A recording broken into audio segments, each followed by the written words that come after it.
Om Swastiastu, Om Awigenam Astu Yunamo Sidang, Om Anubadrah Ketahuyantu Wiswata.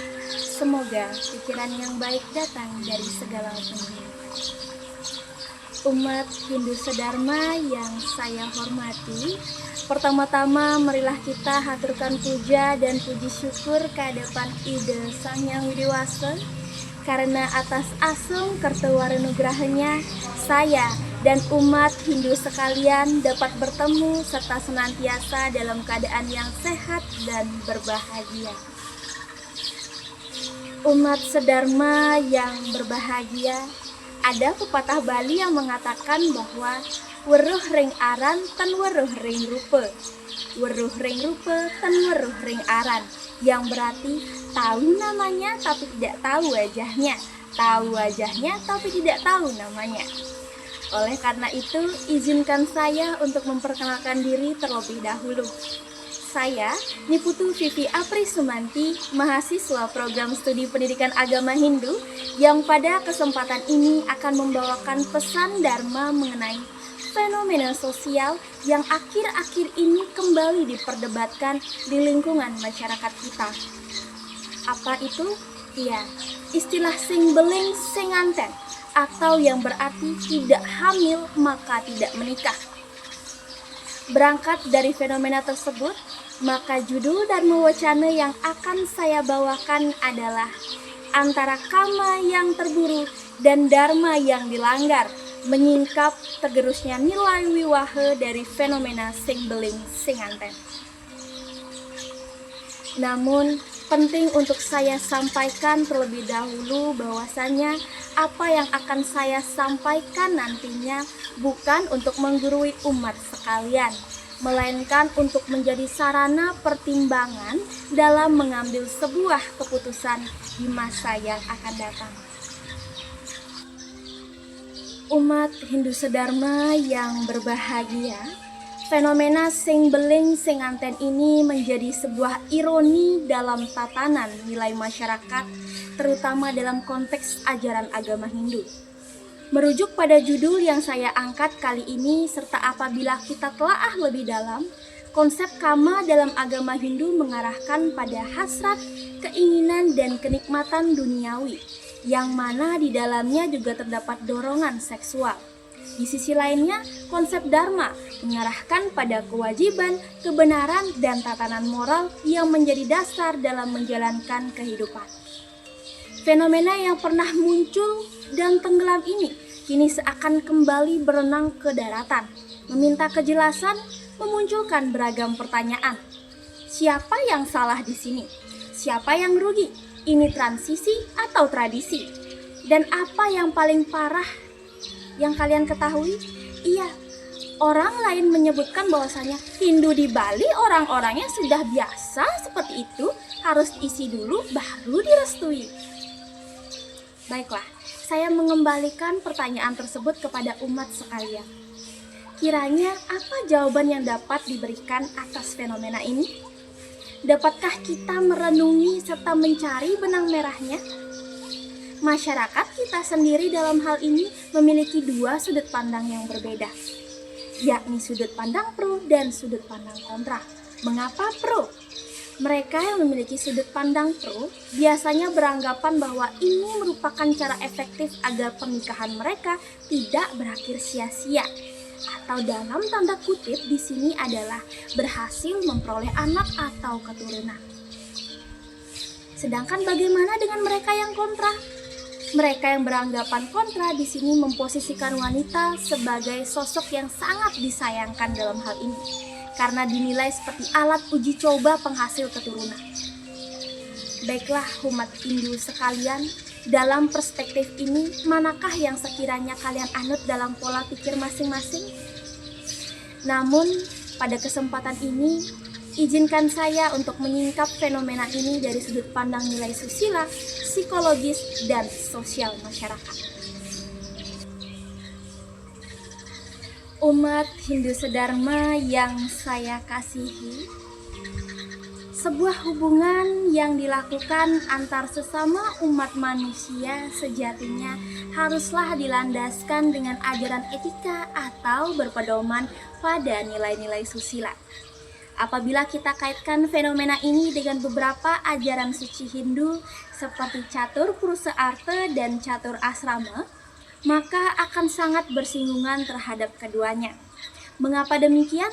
Iya, sebab dalam fenomena ini, bagian dari catur purusha arta yang paling menggebu untuk terpenuhi adalah kama itu sendiri, yakni hawa nafsu atau keinginan.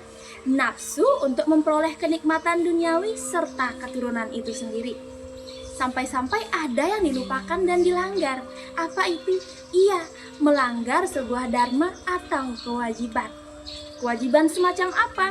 Kewajiban untuk melangsungkan upacara pernikahan atau pawiwahan terlebih dahulu. Jika kita analogikan seperti kita akan mengisi sebuah rumah, pasti harus ada rentetan upacara yang harus dilakukan untuk memastikan bahwa rumah yang akan kita isi tersebut sedikit tidaknya harus terbebas dari kotoran atau male. Nah, barulah kemudian kita akan menghuni rumah tersebut. Dalam catur asrama sendiri, prosesi membangun sebuah rumah tangga ini disebut dengan grahastha asrama. Dan wajib sekali untuk diawali dengan upacara pernikahan. Sehingga dengan demikian sesungguhnya fenomena sing beling sing nganten ini dapat dikatakan menyimpang dari ajaran susila apabila kita lihat dari sudut pandang etika pada jenjang kehidupan kita sebagai umat Hindu khususnya. Selanjutnya, bagaimana dengan sudut pandang psikologis dan sosial? Berikut akan saya bahas selengkapnya.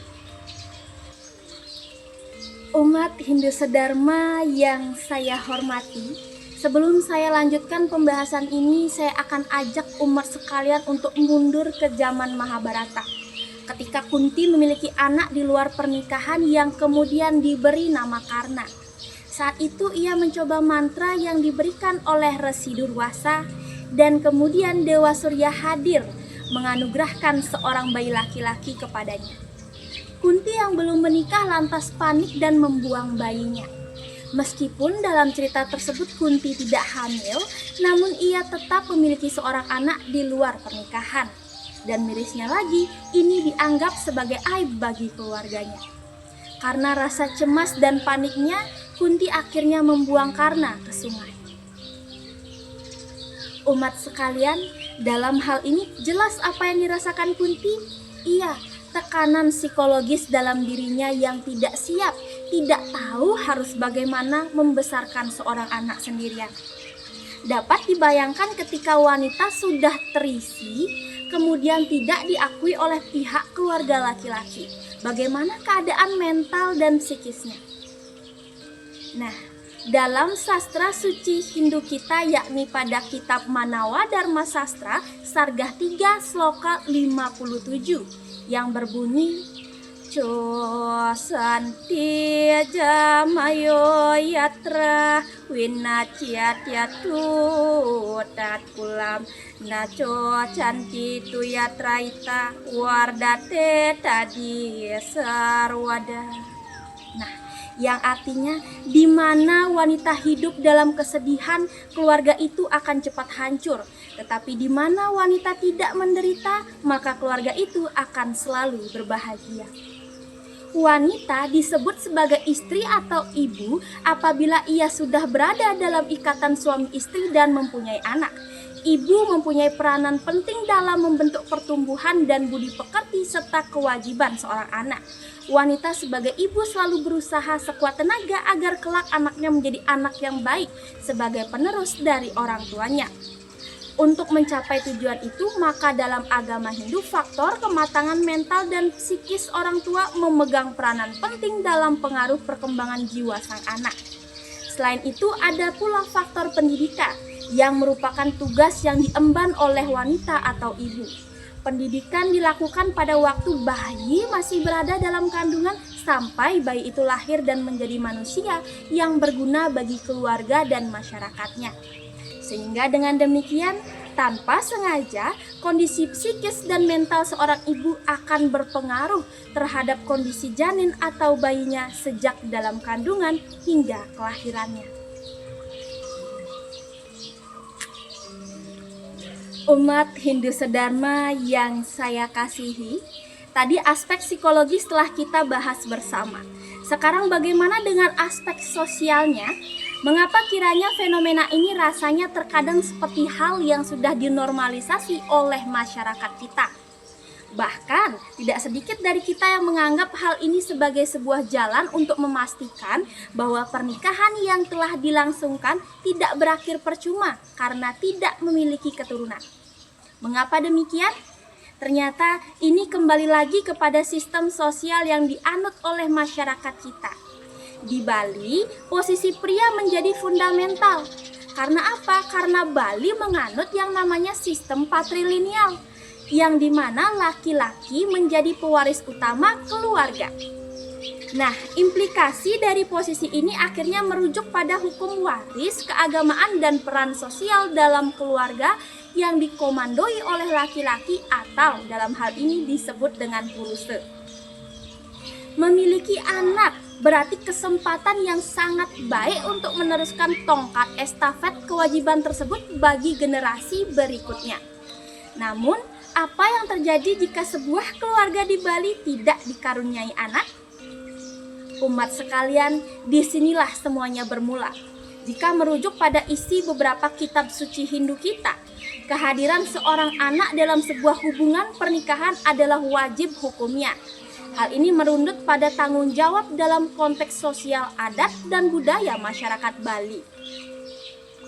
Keterkaitan kehadiran anak sebagai penyambung karma keluarga dan para leluhur itu menjadi penting. Dan karena itu suami dan istri wajib memiliki keturunan sebagai bentuk pelaksanaan dharma. Umat Hindu Sedharma sekalian, beragamnya sudut pandang yang ada di masyarakat kita dewasa ini seharusnya membuat kita juga ikut bijak dalam mempertahankan nilai-nilai luhur serta ajaran suci dari agama kita, yakni agama Hindu.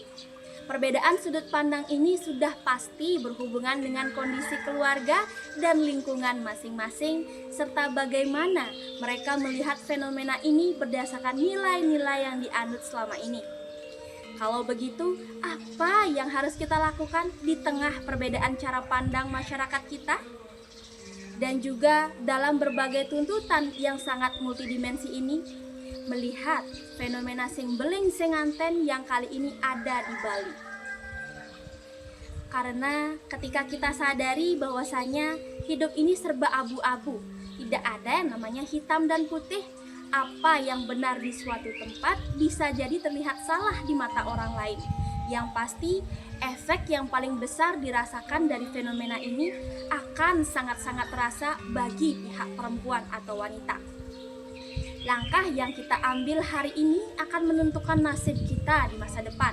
Sesuatu yang kita kerjakan hari ini akan berdampak besar pula bagi kehidupan di masa mendatang. Untuk itu, saya mengajak umat sekalian agar marilah bersama-sama kita meyakini bahwa sakralnya pernikahan yang dilaksanakan akan mampu melahirkan anak-anak yang suputra dan membawa kebahagiaan di tengah-tengah keluarga. Umat Hindu sekalian yang saya hormati, demikianlah pesan Dharma yang bisa saya sampaikan pada kesempatan kali ini. Apabila dalam penyampaian saya terdapat perkataan maupun tindakan yang kurang berkenan di hati para umat sekalian, saya memohon maaf yang sebesar-besarnya. Sebab tiada gading yang tak retak, begitu pula tiada manusia yang sempurna. Akhir kata, saya tutup pesan ini dengan menghaturkan para mesanti. Om Santi, Santi, Santi, Om. Terima kasih.